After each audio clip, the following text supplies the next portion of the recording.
So we've heard repeatedly the part of the government, the importance of policy, how government must create an enabling environment.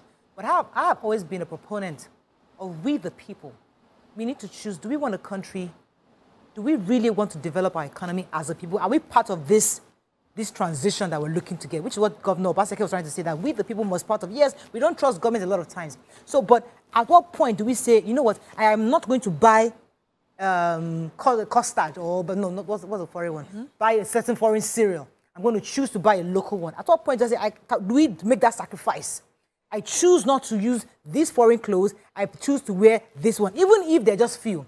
At what point do we begin to say we're not going to use? So that's a part of, where do we come in this whole picture? Do we continue to wait for government to make that policy and force us, or make a deliberate and intentional decision to choose within? And what I know from Nigerians' history is importers frustrate local markets so that their markets can take over, their goods can take over markets.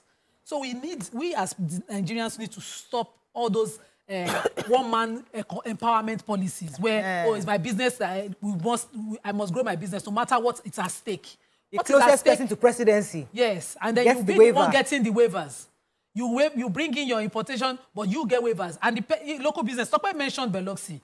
Obasanjo empowered businesses then, gave moratoriums on taxes so that businesses could grow. MTN had over 10 years moratorium on taxes so that they could grow here. And we provided that technology, and people are enjoying it today.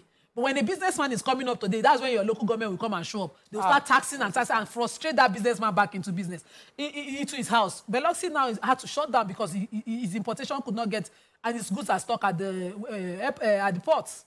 Those are some of the little tiny things that government must do, which is why I agree with, said BC was agreeing. Government has so much role to play, but we Nigerians, how do we see ourselves? This colonial mentality, we don't see it out when our kids are inheriting it. Taste, lifestyle, everything that is locally here. If somebody is consuming local now, it's too local. If the person wears a local look, the person is too local. If you show up at a party where everybody is laced up in an Ankara, you are dressed down. Except it is the uniform of the party. Even Ankara is imported. Even though it is imported, it's called cheaper fashion. We don't want to see our own, and own it.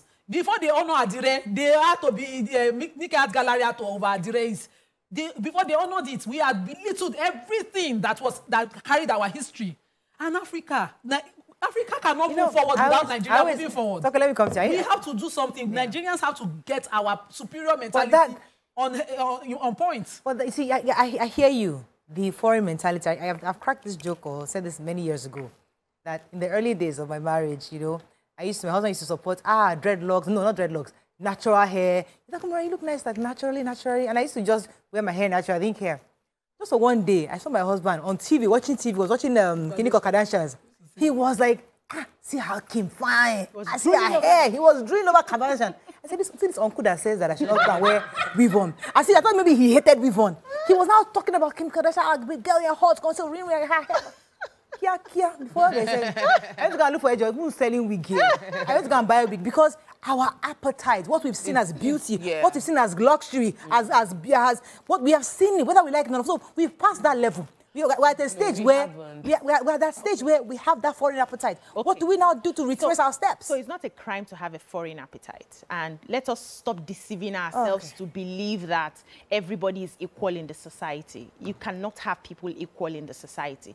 There are people who have put in the work, who have earned the right to desire some exotic things. Somebody like an Otedola now or a Dangote, you will not tell them that you have to eat local rice. It's by force. To be a patriot, you have to eat local rice. You will be deceiving yourself. They will import it. And that's why I would agree with Tokwe to say what other countries have done is those things that you are importing, fire them with high tax so that we know that it's people at a certain level will be able to afford it. Now, what I also see is the ojukokoro of our nature. There are people who know that they have not gotten there, but they are doing whatever it takes to be able to eat those things and wear those things. Stay at your level, grow at your pace, and when government is able to flood the market, hold on, it's not about complex. No, it's not about complex. Now, it's about understanding that I cannot afford to use an iPhone right now. I'll be able to use this and this and this at my level. And it's okay. So you say because we want to make this policy and everybody must eat local, you, the government, you are not using innocent cars.